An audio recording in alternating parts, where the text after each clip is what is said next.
Shalom Bapak Ibu Saudara. Mau kita fokus sama Tuhan hari ini dengan tidak ke-distract handphone, dengan tidak ke-distract percakapan kita dengan orang lain. Ada haleluya. Tidak ke-distract pikiran kita dengan masalah kita yang ada di dalam kehidupan kita. Kita fokus sama Tuhan. Karena Tuhan akan berbicara dengan luar biasa pada hari ini kepada kita semua. Mari Bapak Ibu Saudara kita lanjutkan kebenaran firman Tuhan pada kitab Kejadian pasal yang ke-17. Ayat yang pertama sampai dengan ayat yang ke-27, tetapi kita hanya baca beberapa ayat. Nanti kita akan lanjutkan di minggu depan di ayat-ayat berikutnya. Kita akan baca ayat sampai ayat 8 saja. Karena hari ini saya akan mengambil judul tentang iman dan keadaan. Dan hari ini dengan subtema Allah satu-satunya yang maha kuasa. Ada haleluya. Yuk kita buka kitab Kejadian pasal 17 dan saya undang dengan kasih untuk menghormati firman Tuhan, untuk kita bangkit berdiri bersama-sama. Ayat yang pertama saya bacakan, ayat yang kedua nanti Bapak Ibu Saudara bacakan. Ketika Abram berumur 99 tahun, maka Tuhan menampakkan diri kepada Abram dan berfirman kepadanya, "Akulah Allah yang maha kuasa. Hiduplah di hadapanku dengan tidak bercela." Ayat yang kedua silakan dibaca. 1, 2, 3.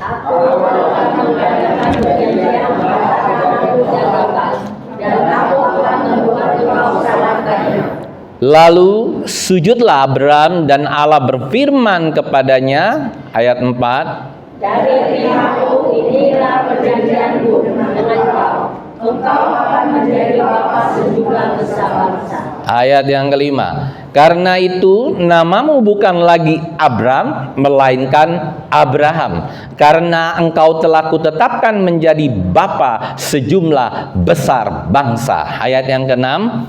"Aku akan membuat engkau beranak cucu selamanya. Engkau akan membuat menjadi bangsa-bangsa. Dan daripadamu akan raja dari raja-raja.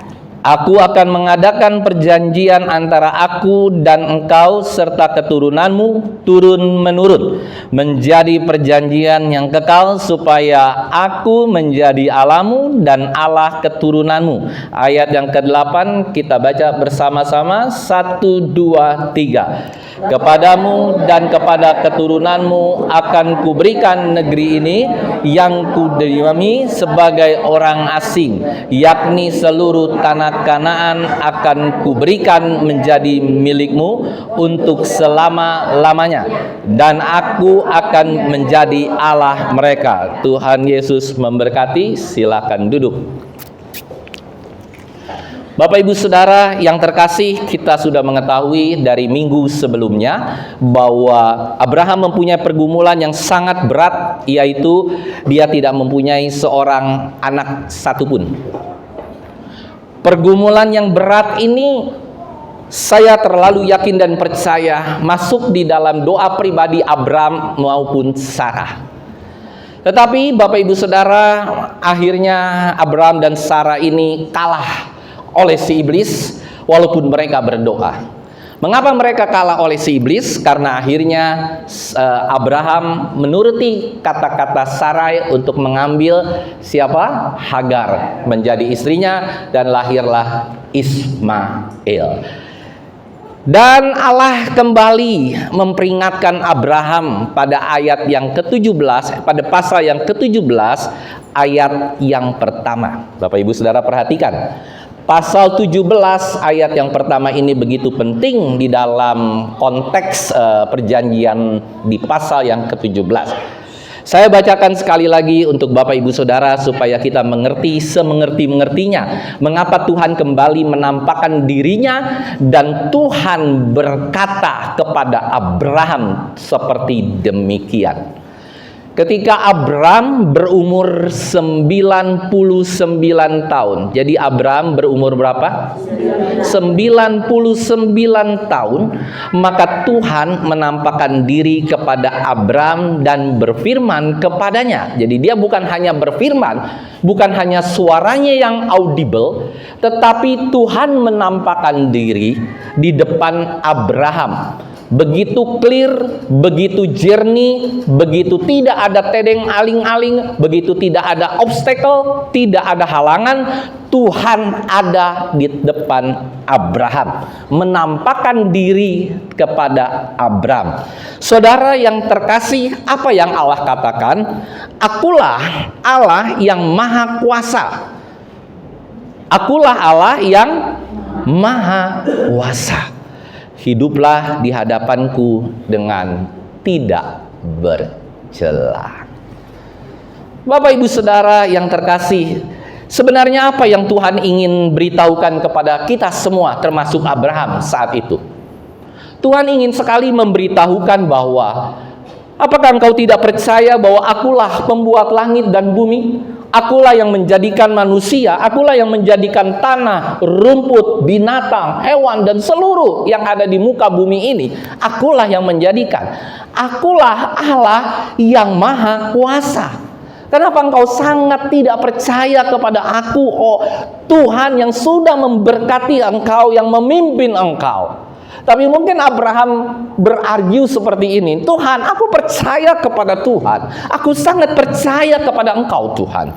Tetapi mengapa engkau sampai hari ini, sampai umurku sudah 99 tahun, mungkin Sarai umurnya sudah 90 tahun, kenapa aku sampai dengan umur sekian, aku tetap tidak diberikan seorang anak, putra, putri, atau apapun? Itulah yang menjadi perdebatan iman Abraham kepada Allah. Dan Allah mengetahui itu. Makanya Allah menampakkan diri, membilang bahwa akulah Allah yang maha kuasa. Pasti aku akan memberkati engkau. Tetapi Abraham mengatakan begini, Allah mengatakan begini, hiduplah di hadapanku dengan tidak bercela. Rupa-rupanya secara tidak langsung memang bukan Abraham yang menginginkan dia menikahi Hagar. Minggu lalu kita sudah bahas ini. Yang ingin menikahi Hagar adalah si istrinya Sarah atau Sarai. Saudara, tetapi buat Allah, ketika seseorang berkompromi dengan dosa, seorang berkompromi dengan kesalahan, bagi Allah itu sama dengan manusia itu melakukan kesalahan. Ya apa ya? Sama. Misalnya saudara sedang tidak punya masalah dengan siapapun, tiba-tiba saudara diberikan uang. Seperti yang belum lama kejadian di salah satu kantor, saya tidak perlu cerita. Orang ini adalah orang yang baik-baik saja. Tiba-tiba dia memang di bagian, mungkin bagian procurement atau bagian purchasing. Tiba-tiba dia diberikan uang sebagai tanda terima kasih. Menurut Bapak Ibu Saudara, apakah hal itu boleh? Apakah kita terima? Walaupun hanya sebagai ucapan tanda terima kasih. Boleh nggak kita terima? Tidak boleh. Kenapa tidak boleh saudara? Karena kita berkompromi. Sekalipun itu ucapan tanda terima kasih, dan akhirnya itu akan mengikat kita. Mengikat kita, besoknya lagi terima kasih, besoknya lagi terima kasih. Dan lama-lama saudara, lama-lama kecuali dikasih sekali dia terima kasih, dan sudah setelah itu dia tidak lagi bertransaksi dengan perusahaan tersebut. Selesai. Oke, sekali saja terima kasih, setelah itu dia tidak kembali lagi. Itu baru mungkin ucapan tanda terima kasih. Tetapi ketika tanda terima kasih itu continue secara terus-menerus, orang itu akan menjadi terlibat dengan kesalahan. Sama seperti Abraham, saudara. Abraham pada awalnya dia sama si Sarai, dia pikir, oke lah supaya kita punya anak. Itu kompromi yang sangat salah. Oleh karena itu Allah mencela, Allah sangat mengutuk hal tersebut. Allah mengatakan, hiduplah di hadapanku dengan tidak bercela, baru engkau akan kuberikan keturunan. Ada haleluya. Baru engkau akan kuberikan keturunan anakmu. Nah, setelah itu baru terjadi. Abraham hidup benar. Abraham minta ampun. Mungkin kalau Bapak Ibu Saudara baca lebih lanjut ayat-ayatnya, akhirnya Abraham perlu dikitan lah, segala macam disunat maksud saya. Dan akhirnya mereka hidup benar. Barulah Sarai melahirkan siapa saudara? Ishak. Setelah Abraham berumur 100 tahun, Sarah sekitar 90 atau 91 tahun. Apa yang kita bisa ambil dari kisah ini tentang kemahakuasaan Allah? Seringkali kita nggak percaya sama Allah yang maha kuasa. Ada haleluya? Banyak nggak kasus kita tidak percaya kepada Allah? Banyak sekali. Dalam seluruh aspek hidup kita, kita sering kali tidak percaya kepada Allah. Allah sanggup melakukan ini, Allah sanggup melakukan ini, Allah sanggup melakukan ini. Tapi kita sering kali tidak percaya, nggak mungkin Allah. Ini begitu besar, ini begitu luar biasa, aku punya beban. Aku nggak tahu lagi hari esok aku akan seperti apa. Aku hari-hari ini aku punya beban yang begitu berat. Aku tidak lagi sanggup untuk melakukan segala sesuatu. Tapi kenapa Allah toh belum bekerja? Mengapa Allah kok tersendat-sendat bekerjanya? Mengapa kok Allah seakan-akan delay pekerjaannya? Mengapa kok postpone? Sehingga aku ini yang sudah sesak, aku sudah tidak punya nafas apa-apa lagi, aku sudah tidak bisa melakukan apa-apa lagi, aku terpojok Tuhan, aku sudah tidak bisa melakukan apa-apa lagi, aku sudah menyerah Tuhan, aku sudah tidak tahu apa yang harus aku lakukan. Tetapi Allah berkata, aku adalah Allah yang maha kuasa. Ada haleluya. Saudara yang terkasih, mari kita melihat satu kisah yang luar biasa dari kitab Daniel. Waktu hari Jumat kemarin, saya sempat membawakan Daniel ini, tapi dengan topik Sadrah, Mesah, Abednego masuk ke dalam perapian yang menyala. Hari ini saya ingin kita memperlihatkan satu film yang luar biasa dari Daniel yang ada di kandang singa, yang ada di gua singa, saudara. Tapi sebelum Daniel masuk ke gua singa, Daniel mempunyai kehidupan yang luar biasa. Dia berdoa minimal 3 kali sehari. Pagi hari dia naik ke atas, dia berdoa menghadap Yerusalem. Siang hari dia berdoa kembali, malam hari dia berdoa kembali.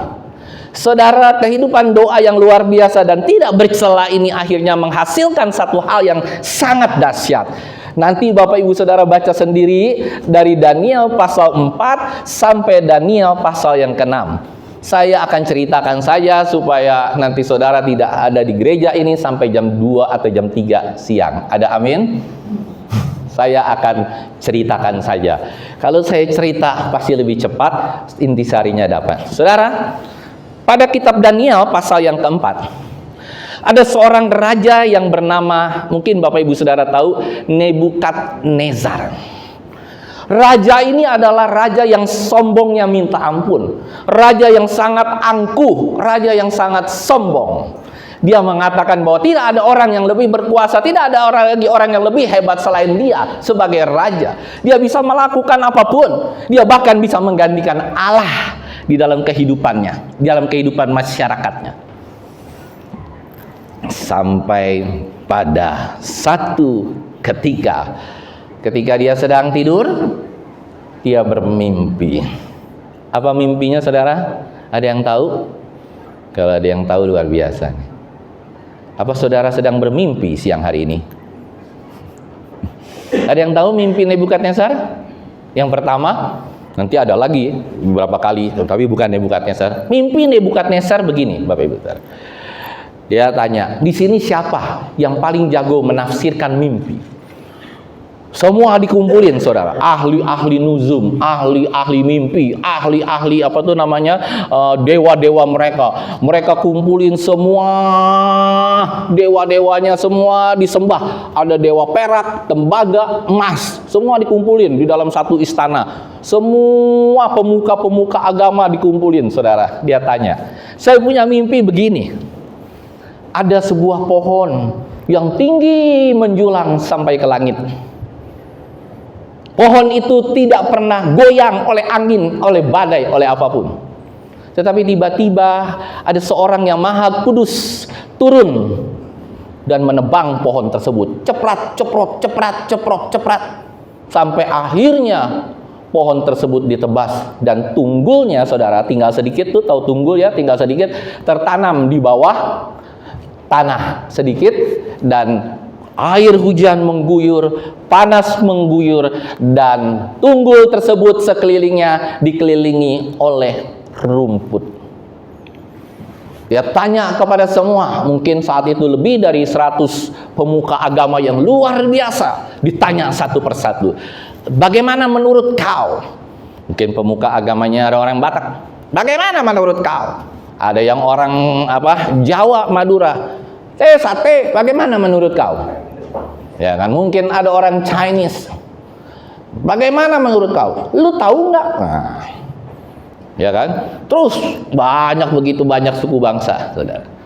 Tapi mereka tidak ada satupun yang bisa menjawab apa arti sebuah mimpi. Akhirnya sang raja tanya, siapakah yang punya roh yang luar biasa? Akhirnya dipanggil siapa, saudara? Daniel. Daniel terkenal, dia mempunyai roh yang luar biasa karena ada kejadian yang sebelumnya. Nah, ditanyalah Daniel. Daniel sempat terpaku, Daniel sempat tercengang, Daniel sempat bukan ragu. Tapi kalau dia katakan ini, saudara, mungkin bisa dua, jiwanya mungkin bisa tidak selamat, bisa dipancung dia sama raja. Dan Daniel katakan apa, saudara? Hai rajaku, ini sebenarnya mimpi yang sangat tidak elok, tidak baik untuk sang raja. Apa itu mimpinya Daniel? Mimpinya begini, sang raja. Itu pohon yang menjulang tinggi sampai ke ujung langit itu adalah engkau sendiri dan kerajaanmu. Di bawahnya, tadi saya sempat lupa, di bawahnya itu ada banyak binatang, banyak hewan-hewan yang makan dari situ semua. Dan itu adalah rakyatmu. Dan ketika pohon itu ditebang habis, itulah engkau yang ditebang habis. Kerajaanmu akan hancur total. Dan engkau bukan hanya hancur total karena kesombonganmu, engkau akan hidup di hutan.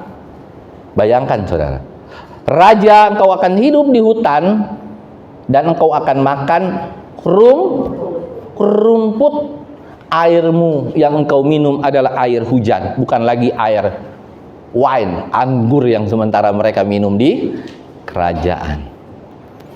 Dan tidak lama kemudian, Bapak Ibu Saudara tahu, selama tahunan apa yang terjadi, apa yang dititahkan oleh Tuhan terjadi.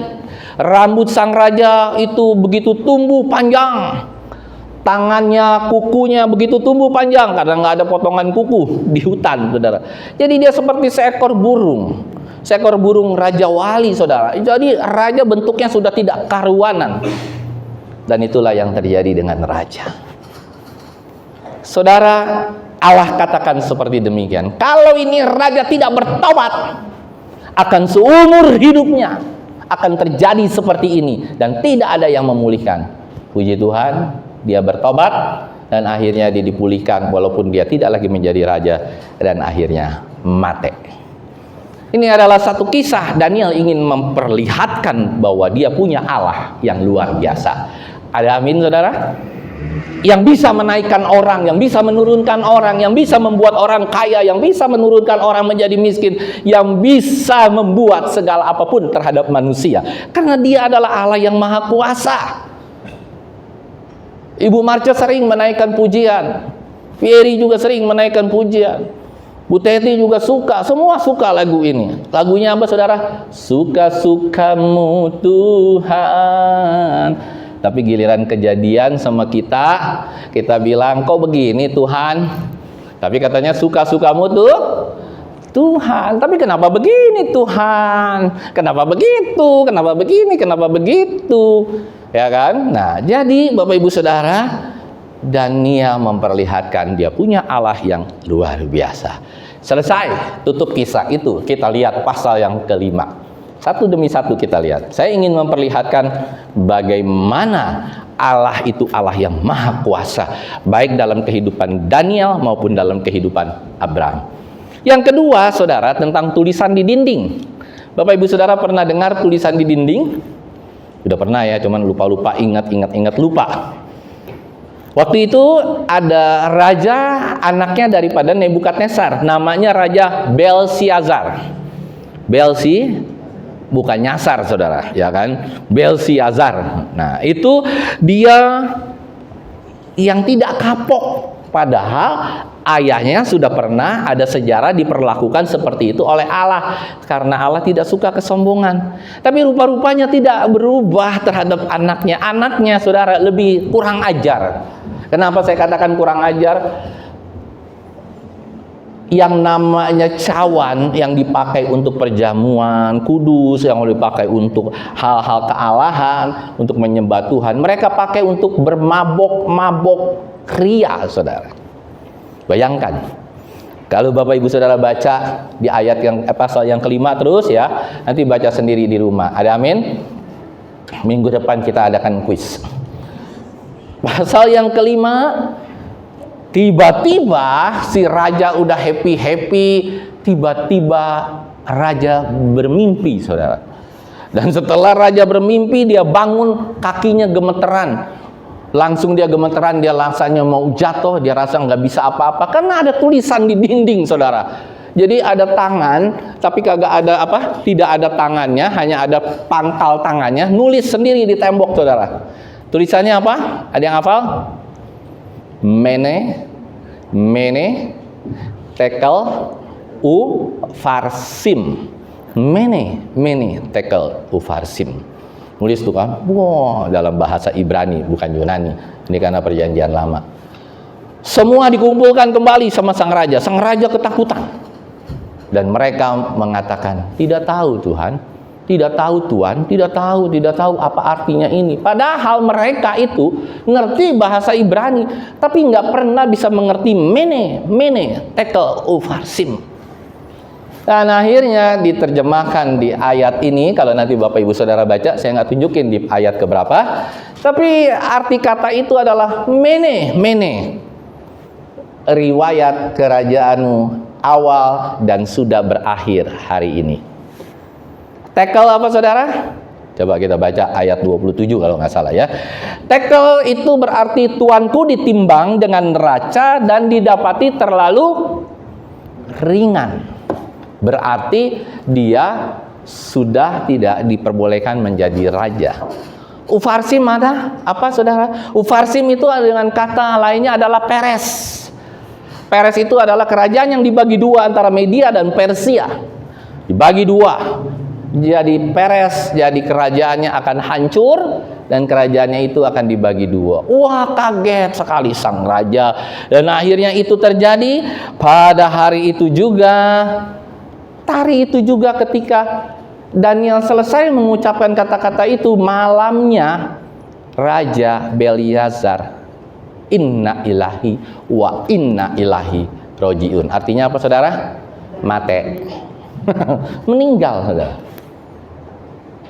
Ngeri nggak sama Allah kita? Halo, Bapak Ibu Saudara, punya rasa kagum, rasa takut sama Allah kita? Ini bukan kejadian main-main loh, saudara. Ini kejadian dalam Alkitab. Dan saudara bilang, wah itu perjanjian lama, Pak. Ya coba-coba saja di perjanjian baru. Banyak kejadian itu. Saudara yang terkasih, yang terakhir saya ingin memperlihatkan Daniel difitnah masuk kandang singa. Daniel itu kembali diuji coba. Dan ternyata dia paling dipromosikan di antara semua. Ya kan, ya orang-orang pintar segala macam, ada mungkin ratusan lebih wakil-wakil raja. Dan Daniel diangkat menjadi wakil raja yang paling luar biasa. Di antara wakil raja, dia adalah rajanya wakil-wakil raja di bawah raja. Yang paling hebat di antara semua. Dan ternyata rupa-rupanya namanya manusia ada rasa rasa apa, saudara? Iri, rasa ngiri. Kalau ngiri bahasa apa namanya, bahasa Jawanya apa? Ngiri ke kiri. Kalau ini iri, ngiri bukan iri. Saudara, iri. Nah, lewat keirian tersebut, dengki, iri, wah ini Daniel harus kita jatuhkan. Bergerombolanlah mereka menghadap sang raja. Raja, yuk kita buat peraturan. Si Daniel nggak dilibatin, saudara. Si Daniel lagi berdoa, mereka licik, mereka datang ke raja. Raja, kita buat peraturan 30 hari ke depan, siapapun yang menyembah tapi tidak menyembah raja, entah dia menyembah Allahnya, entah dia menyembah Tuhan yang lain, entah dia menyembah manusia, entah menyembah siapapun, maka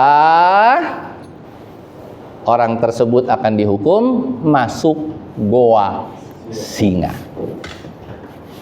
Semua sepakat, akhirnya dia bilang, tuh lihat tuh, Daniel malam-malam tetap berdoa kepada Tuhannya.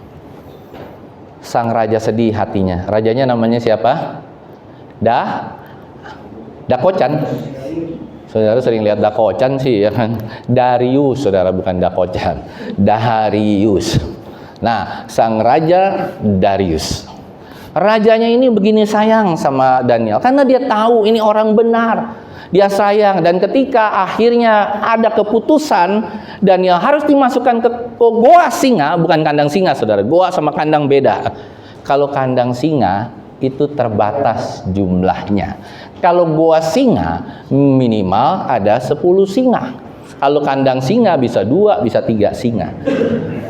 Masuklah semua, akhirnya sepakat, dan sang raja tidak bisa tidur selama Daniel masuk ke gua singa. Sang raja berdoa, sang raja berpuasa, dan sang raja tidak bisa tidur. Saking sayangnya sang raja terhadap Daniel. Saudara yang terkasih, apa yang terjadi ketika Daniel masuk ke gua singa?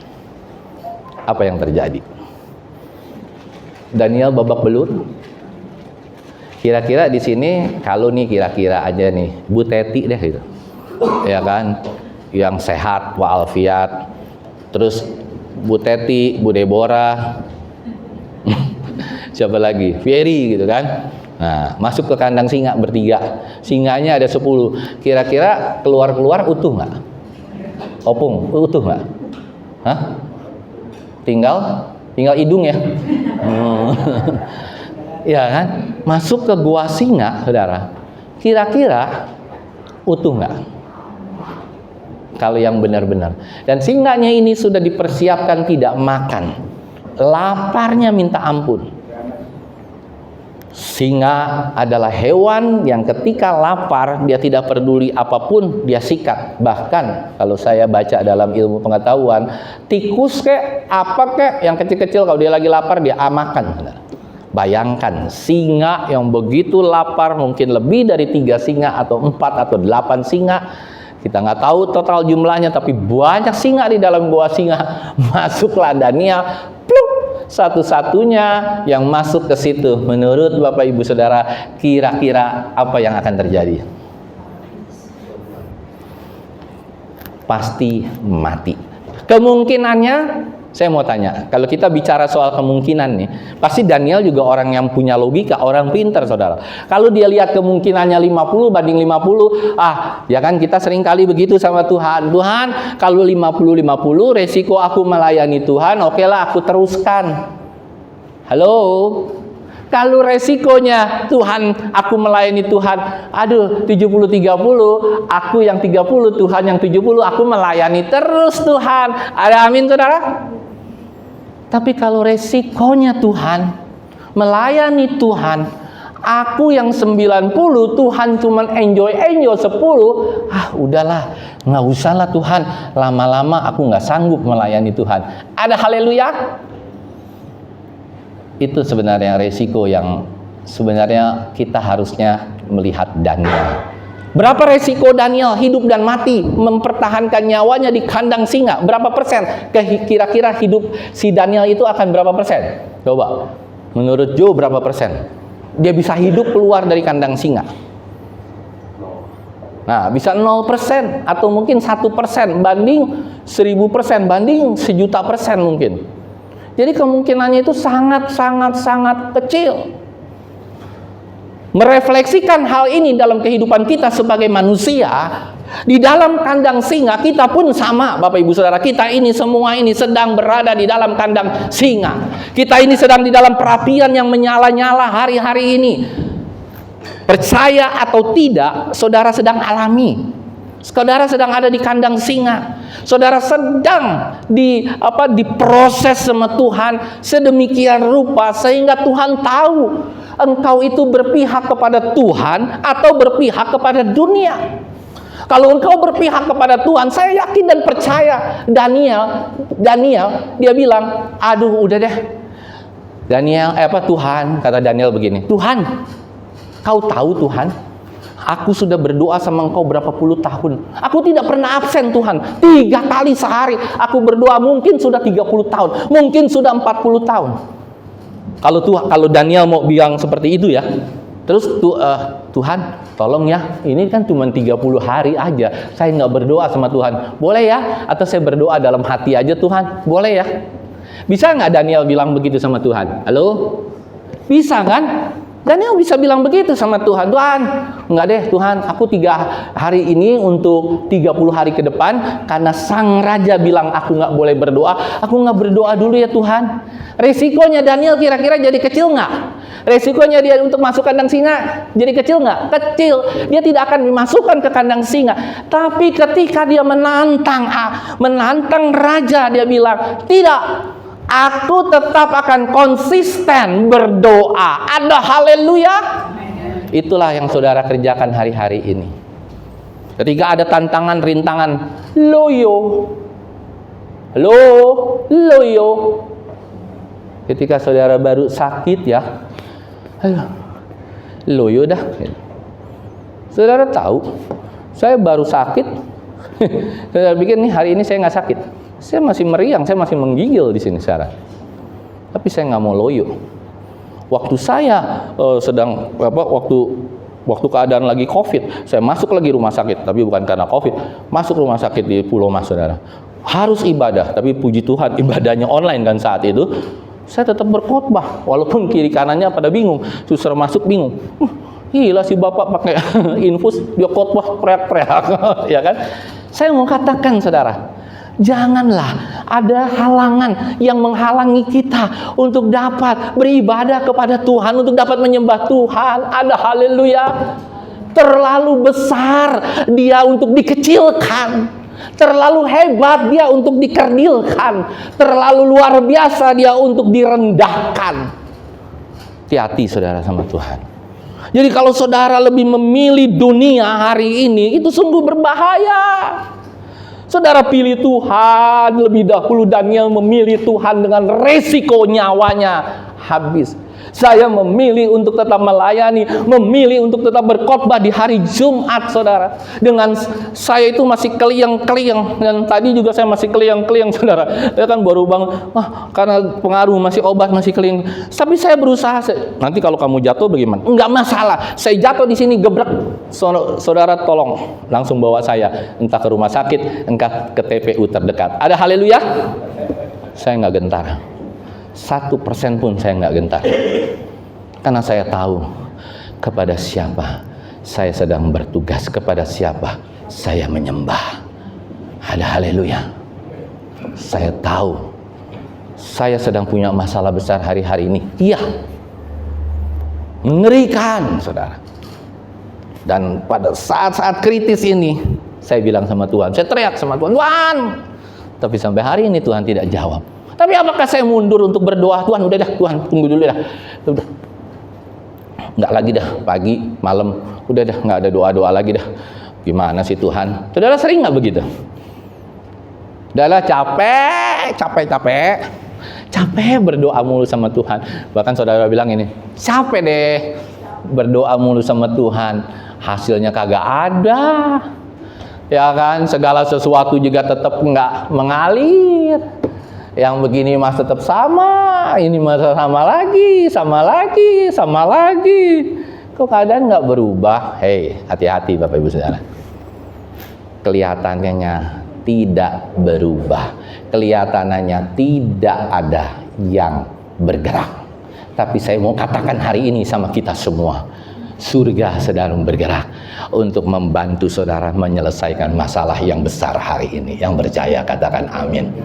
Dia sedang memikirkan cara yang terbaik, bukan caramu, bukan pikiranmu, bukan segala sesuatu yang kau pikirkan, bukan. Tapi Tuhan sedang memikirkan sesuatu yang terbaik untuk Kurniawan, sesuatu yang terbaik untuk gereja ini, sesuatu yang terbaik untuk jemaat ini, sesuatu yang terbaik untuk sakit penyakitmu, sesuatu yang terbaik untuk masalahmu. Ada haleluya, karena Dia Allah yang maha kuasa. Adalah satu yang Dia minta sama kita, hidup kita tidak bercela di hadapan Tuhan. Ada haleluya. Saat itu terjadi, saya yakin dan percaya tidak ada yang terbatas dari kuasa Allah. Kuasa Allah terlalu luar biasa dalam kehidupan kita. Apapun itu, dimanapun engkau berada, berdoalah konsisten sama Tuhan. Pagi hari engkau berdoa, siang hari kalau perlu engkau berdoa, walaupun mungkin sebentar di tengah kesibukanmu. Malam hari engkau berdoa lebih serius lagi, mengucap syukur seharian. Engkau sudah diberikan hal-hal yang luar biasa sama Tuhan. Pagi hari engkau terus berdoa. Saudara tahu hasil doa. Saya kemarin mendengar beberapa kali, ya kan? Dan ini baru saja terjadi di keluarga kita gitu ya, di anak-anak saya. Wah, luar biasa, satu lolos dari bencana yang luar biasa karena Tuhan sudah bekerja terlebih dahulu. Yang kedua, lolos lagi, mau ditangkap, lolos lagi. Yang ketiga, anak ketiga saya juga, puji Tuhan, semoga lolos juga. Ada amin, saudara? Sudah itu semua itu sebenarnya sudah diplan sama si iblis. Nah, ini nih keluarga. Tapi kenapa saudara hal itu tidak terjadi? Saya terlalu yakin dan percaya, bukan saya sombong, bukan. Tapi itu adalah hasil doa kita kepada Tuhan, tidak ada yang lain. Tapi kalau saudara nggak pernah berdoa, tiba-tiba kejadian, peng, itu saudara mau bilang, Tuhan ngapain aja sih nggak jaga anak saya? Tuhan ngapain aja sih? Kok nggak peduli? Lah, kamu yang punya anak, kata Tuhan, masa saya suruh jagain? Ada haleluya. Engkau yang harus berdoa. Engkau yang harus berdoa untuk masa depan anakmu. Engkau yang harus berdoa untuk segala sesuatu jodoh anakmu. Engkau yang harus berdoa sebagai orang tua. Berlutut sama seperti Daniel berlutut. Tidak ada cara lain, saudara. Nggak ada yang mustahil bagi Tuhan untuk Dia bisa melakukan yang terbaik dalam kehidupan kita semua. Ada amin, saudara? Ada kemahakuasaan Allah yang sangat tidak pernah kita pikirkan sama sekali. Bayangkan, saudara, ketika Daniel ditanya seperti demikian, Daniel, kenapa? Sang raja nanya nih, kalau saudara baca lagi, sang raja nanya, kenapa Daniel, kok engkau nggak dimakan sama singa? Katanya. Saudara tahu apa yang Daniel jawab? Ada seorang malaikat yang dikirim sama Allah mengatupkan mulut singa. Mengatupkan berarti diapain, Bu, Pak? Nah, dicengkram, saudara, mulutnya. Coba anjing saudara giniin, kan nggak bisa ngapa-ngapain deh. Iya kan? Begitu juga, ingat saudara, kisah Sadrah, Mesah, Abednego. Siapa yang Tuhan kirim? Ada satu orang yang mendampingi, malaikat. Coba buka Ibrani 1 ayat 14 kalau nggak salah. Atau kebalik, 14 ayat 1. Ibrani 1.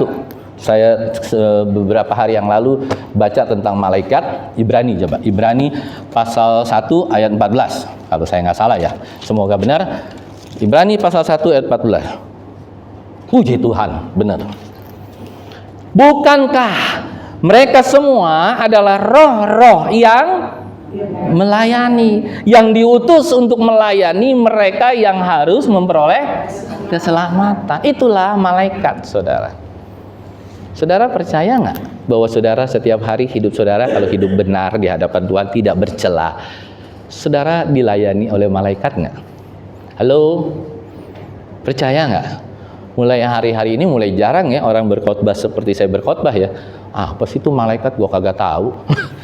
Pokoknya gue tuh malaikat aja yang punya sayap begini aja gitu. Enggak, malaikat nggak selalu punya sayap. Yang punya sayap itu pasti burung. Malaikat bisa punya sayap, malaikat bisa nggak punya sayap. Waktu kota Sodom dan Gomora disamperin malaikat, enggak, malaikat jalan kaki seperti biasa, seperti manusia. Malaikat bisa banyak penampakan, bukan hanya seperti burung yang wah keprek-keprek gitu, enggak, saudara. Nah, saudara perhatikan baik-baik. Malaikat malaikat. Apa ini artinya, saudara? Dikatupkan mulutnya. Yang satu dilindungi supaya tidak terbakar oleh api. Saudara percaya, ini semua adalah perlindungan Allah di dalam kehidupan kita. Mungkin hari ini kita merasa di dalam perjalanan hidup kita, Tuhan, kok perjalanan hidup aku jadi begini ya Tuhan? Di tengah-tengah perjalanan hidup aku yang umur 30, 35, 40, 45, 55, 50, 60, 70, kok begini ya Tuhan ya? Saya mau katakan sama Bapak Ibu Saudara, sekali-sekali pun kalau engkau hidup benar di hadapan Tuhan, tidak bercela, Dia adalah Allah yang maha kuasa dalam hidupmu. Yang percaya katakan amin. Tapi kalau tidak, Dia bukan Allah yang maha kuasa dalam hidupmu. Jangan pernah harapkan kalau engkau hidup kalau hidupmu bercela, hidupmu tidak benar, hidupmu penuh kompromi dengan dosa, saudara. Ya kan, seperti yang tadi saya ceritakan, baru kejadian, ya kan, bagian procurement, disogoklah uang, dikasihlah uang sebagai ucapan terima kasih, dan ini kejadian real di anak saya, saudara. Sekarang semua diusut sama polisi, tidak main-main loh saudara, penjara urusannya. Tapi saya ingatkan sama anak-anak saya dan kita semua di tempat ini, saudara jangan takut sama polisi, saudara jangan takut sama penjara. Harusnya saudara takut sama Tuhan. Karena penjara dan polisi, saudara hanya dihukum 1 tahun, 2 tahun, 3 tahun, 4 tahun, 5 tahun, 10 tahun, mungkin 20 tahun. Iya apa ya? Tapi ketika engkau dihukum Tuhan di neraka, hukumannya berapa tahun, Bu, Pak? Forever. Saudara harusnya lebih takut mana? Hukuman seumur tidak pernah habis, atau saudara lebih takut dihukum sama polisi yang ya iyalah penjaranya paling juga masih enak penjara sekarang, ya kan, kasih makan, kasih minum, olahraga lah segala macam. Teman-teman saya banyak kok, ya kan, lulusan penjara semua rata-rata, ya kan, dengan kasus-kasus korupsi bank dan yang lainnya. Ada yang 6 tahun, ada yang 7 tahun, ada yang 8 tahun, ada yang 5 tahun, banyak. Mereka tetap aja pas keluar ya begitu lagi. Kenapa saudara? Karena mereka nggak takut sama Tuhan. Yang mereka takut hukum polisi. Tapi saya mau katakan sama kita semua di tempat ini, yang pertama yang engkau harus benar-benar pegang, takutlah akan Tuhan. Engkau nggak perlu takut proyekmu nggak jadi hanya gara-gara tidak berkompromi. Nggak usah takut, lepasin kalau itu perlu. Tapi takutlah akan Tuhan terlebih dahulu. Saya yakin dan percaya berkat-berkat itu akan Tuhan gantikan dengan berlipat kali ganda. Jangan pernah takut dan khawatir dalam hidupmu. Ada amin saudara? Engkau seakan-akan nih tidak punya harapan lagi dalam hidup kita. Tuhan, aku mentok Tuhan. Suamiku hanya begini-begini saja. Aku pun hidup hanya begini-begini saja Tuhan. Bagaimana aku bisa membesarkan anakku mungkin anak yang ada beberapa saudara, 3, 4 atau berapa. Bagaimana Tuhan? Jangan takut saudara. Karena ketika engkau hidup tidak bercela, ketika engkau hidup benar, engkau berdoa sungguh-sungguh sama Tuhan, saya yakin dan percaya engkau akan diangkat naik lebih tinggi, sama seperti Daniel. Dan akhirnya di ujung cerita, Daniel diberikan kuasa sebagai wakil raja yang menguasai seluruh menterinya atau menguasai seluruh wakil-wakil raja yang ada di seluruh anteronya. Dahsyat, heran dan ajaib. Yang saya mau katakan hari ini, berimanlah dengan benar, bukan perlu beriman dengan besar seperti pendeta yang berkuak-kuak, berkauk-kauk, berorasi. Kita harus punya iman yang besar. No, kita nggak perlu punya iman yang besar, tapi kita perlu iman yang benar. Iman yang besar itu memang benar bisa sanggup memindahkan gunung. Tapi iman yang benar, sekalipun gunung tidak beranjak, tapi engkau tetap percaya kepada Tuhan kita, Yesus sumber keselamatan kita yang sejati. Itu yang engkau harus miliki sampai engkau sebelum menutup mata. Sudah benarkah hidupku di hadapan Tuhan? Aku rindu punya iman yang benar, karena aku tidak perlu memindahkan gunung. Itu bukan urusan aku. Tapi yang aku perlu pindahkan adalah kesalahanku aku akan pindahkan ke sampah. Dosa-dosaku akan aku buang ke tubir laut, ke tubir yang paling dalam sekalipun. Itu tugasku. Mulai hari ini, Bapak Ibu Saudara, saudara-saudara mau hidup sama seperti Daniel, Sadrah, Mesah, Abednego. Kenapa saya merefleksikan Sadrah, Mesah, Abednego, Daniel, dan baru saya refleksikan Abraham? Karena Abraham seharusnya lebih dahulu lahir, lebih dahulu, saudara, dia mempunyai koneksi yang langsung sama Tuhan. Mungkin Daniel sudah agak tidak banyak berhubungan sekali-sekali, tapi Abraham menampakkan diri Tuhan di depan Abraham. Orang masih sepi, orang masih sedikit, saudara. Dia sudah tidak percaya. Dan hasil dari ketidakpercayaan dia adalah Ismail. Hasil dari ketidakpercayaan dia adalah berantakan semua. Kalau saudara baca, saya sudah baca semua, saudara. Wow, keturunannya demi keturunannya saling berjinah, ya kan, saling berantem, saling dendam. Bahkan sekali waktu, nanti saudara kita akan masuk ke dalam ayat itu. Sekali waktu ini lucu cerita, saudara, mau menghabisi satu bangsa itu disuruh sunat semua. Laki-lakinya disuruh sunat semua. Sementara kalau habis sunat kira-kira sakit nggak? Ayo no. Nah, sementara habis sunat, hari kedua diserang, ya mati, saudara. Game semua. Itu ada kisah, nanti kita akan sampai di situ kalau nggak salah, kita Kejadian pasal 20 atau 21 atau 24, saya lupa. Nanti kita akan masuk sampai ke situ. Saudara yang terkasih, kita semakin tahu hari ini. Saudara, maukah kita punya Allah yang kita percaya? Makanya judul tadi adalah apa? Iman dan keadaan. Keadaan bisa memburuk, bisa tidak menentu. Mungkin saudara hari ini juga punya sakit penyakit yang tidak bisa disembuhkan. Mungkin keadaan nggak berubah. Yang Tuhan mau lihat, tetapkah engkau berpihak kepada Tuhan dengan peluang yang sepersekian kecil, sedikit sekali? Apakah engkau tetap memihak kepada Tuhan atau engkau memihak kepada dunia? Pilihan pada Anda semua. Tapi Daniel, Sadrah, Mesah, Abednego, dia memilih memihak kepada Tuhan, tidak memihak kepada dunia sedikit pun. Saya mau cerita sedikit mundur. Waktu di tahun 2017, ulang tahun gereja di tempat ini dilayani oleh Pak Supit, ya, anaknya Pak Abraham Konrad Supit, sama anak-anaknya datang ke sini semua. Mungkin waktu itu Marce nggak tahu kali ya. Nah, terus itu waktu itu masih ada almarhumah Ari yang meninggal karena COVID. Wah, kawan kita semua, kawan-kawan di REM bersama dengan Ibu Marce juga. Ya kan, dia tahun 2017 atau 2018 meninggalnya.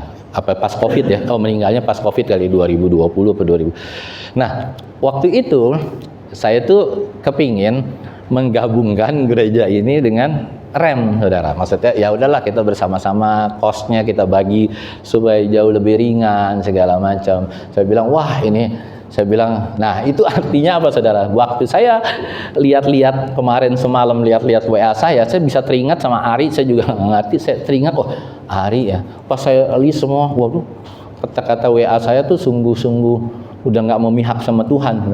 Nah, saya pikir aduh Tuhan, udah dah berat nih. 30% aja lah saya mihak, atau 20% aja lah, 80%-nya kasih ke Tuhan semua. Saya nggak mau pusing-pusing, ya kan. Ternyata saudara, itu 2017. Saya bilang kalau enggak, saya bilang udah dah tutup aja gereja lah. Saya sebagai pengkhotbah keliling aja lah. Pasti setiap minggu juga saya dapat jadwal dengan teman-teman saya yang cukup lumayan banyak, baik di GBI maupun di denominasi lain. Pasti saya berkhotbah setiap hari, 1 minggu sekali atau 2 kali, pastilah pagi sore. Karena saya terpendam di sini, pagi saya nggak bisa keliling-keliling kan, kecuali sama kawan dekat saya saja.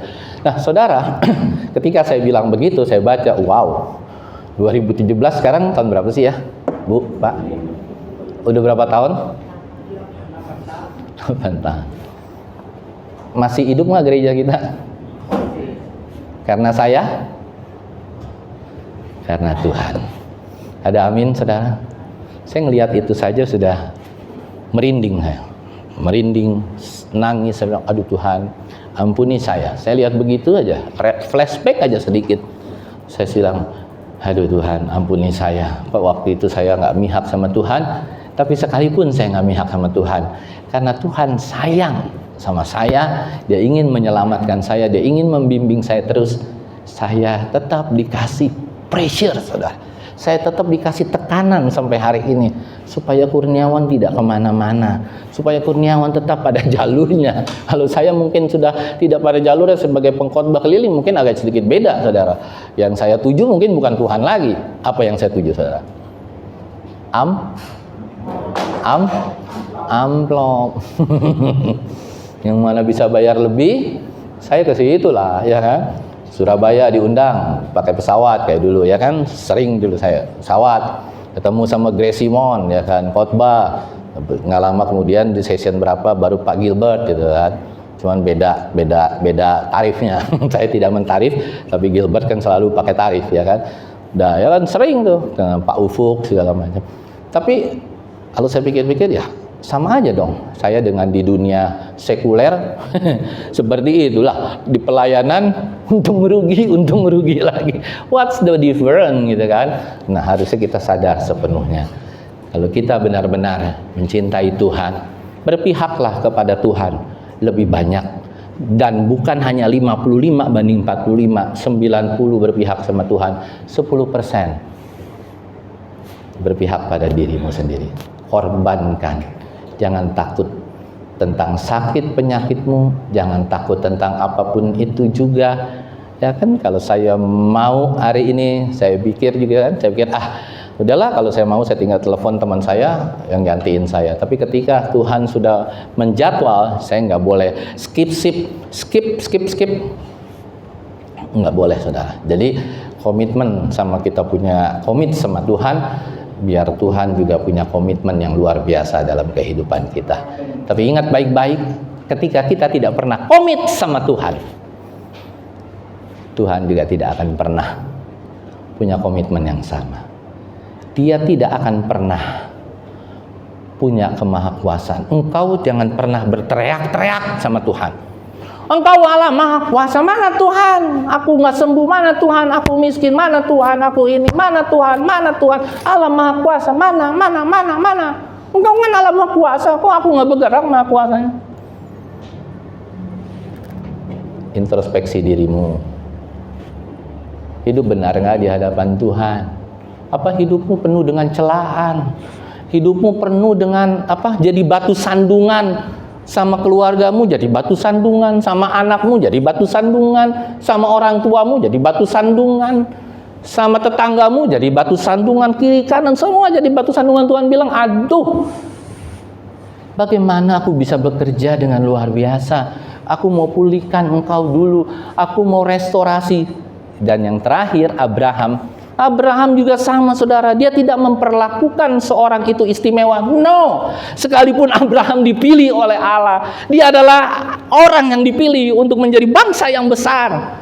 Lewat dia lahirlah Ishak, lewat Ishak lahirlah Yesus Kristus. Tapi Allah tetap memperlakukan hal yang sama kepada Abraham. Dia bilang apa? Hidup tidak bercela.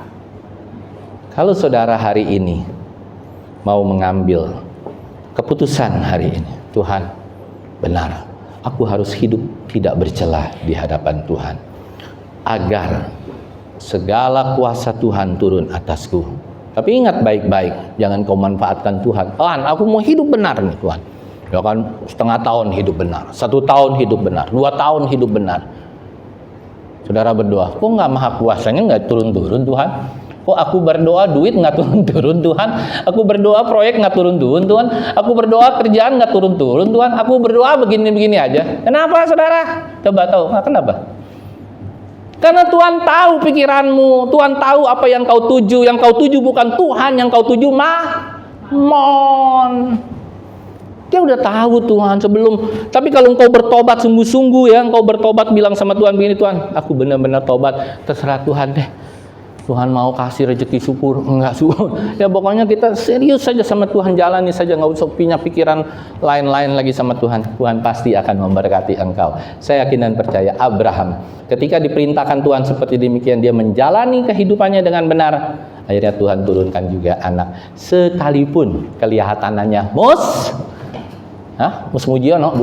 mustahil. Sekalipun mustahil. Umur 90 tahun, umur 99 tahun atau 100 tahun. Bagi orang dahulu zaman itu pun sudah tua, Saudara. Udah zaman itu udah tua, udah kelihatan tua. 90 tahun sudah menopause, sudah rahim sudah tertutup, apalagi yang bisa punya anak, Saudara? Nggak ada. Mau ke dokter mana, mau ke tabib mana, nggak ada, Saudara. Semua sudah tertutup. Bagi Tuhan ada yang mustahil nggak? Halo, Saudara percaya sama Tuhan hari ini? Sekalipun kau nggak punya kemampuan apa-apa, sekalipun kau nggak punya kehebatan apa-apa, tapi kalau engkau sungguh-sungguh sama Tuhan, engkau serius sama Tuhan, Tuhan sanggup untuk memulihkan keadaan. Seorang pengusaha warteg, ya, Bahari, ya betul ya, Karisma Bahari, itu hanya lulusan SD, sampai sekarang dia hanya lulusan SD. Tapi dia punya 1000 cabang, luar biasa. Kalau Tuhan bekerja dalam hidupmu, itu tidak main-main. Kuasanya tidak pernah terbatas, kasihnya tidak pernah terbatas. Terlalu banyak cara dan metode Allah untuk selalu menolong, menopang, memberkati kehidupan kita sampai selama-lamanya. Amin. Kita tundukkan kepala, nanti kita angkat satu pujian, kita katakan bersama-sama. Terima kasih Tuhan. Biarlah hari ini kami belajar satu hal. Kami tidak akan main-main lagi sama Tuhan. Karena Tuhan itu adalah Tuhan yang maha kuasa, Allah yang maha kuasa. Kami mau hidup kami mulai hari ini tidak lagi bercela di hadapan Tuhan. Tidak lagi Tuhan punya kecacatan-kecacatan rohani yang semakin hari semakin menumpuk dalam kehidupan kami. Hari ini kami pegang teguh Tuhan kami yang hidup, Tuhan kami yang luar biasa. Berkati Tuhan seluruh jemaat-Mu di tempat ini. Ajak Tuhan iman mereka bertumbuh seperti Daniel. Iman mereka bertumbuh seperti iman Sadrak, Mesah, Abednego. Sehingga hidup jemaat kami di tempat ini semakin hari bukan semakin mundur secara iman, tapi imannya semakin sejati. Iman yang benar boleh didapati di dalam keluarga besar GBI Aberta. Dan kami akan bangga ketika mereka pulang ke rumah Bapa di surga, karena mereka pulang membawa bekal iman yang sejati. Terima kasih Bapak yang baik. Dan kalau sebentar kami juga akan melayani perjamuan yang asa dan kudus, itu juga merupakan iman yang benar, iman yang sejati dari Tuhan kami Yesus Kristus yang telah mau mati bagi kami untuk menyelamatkan kami orang berdosa. Terima kasih Bapak yang baik. Haleluya. Amin.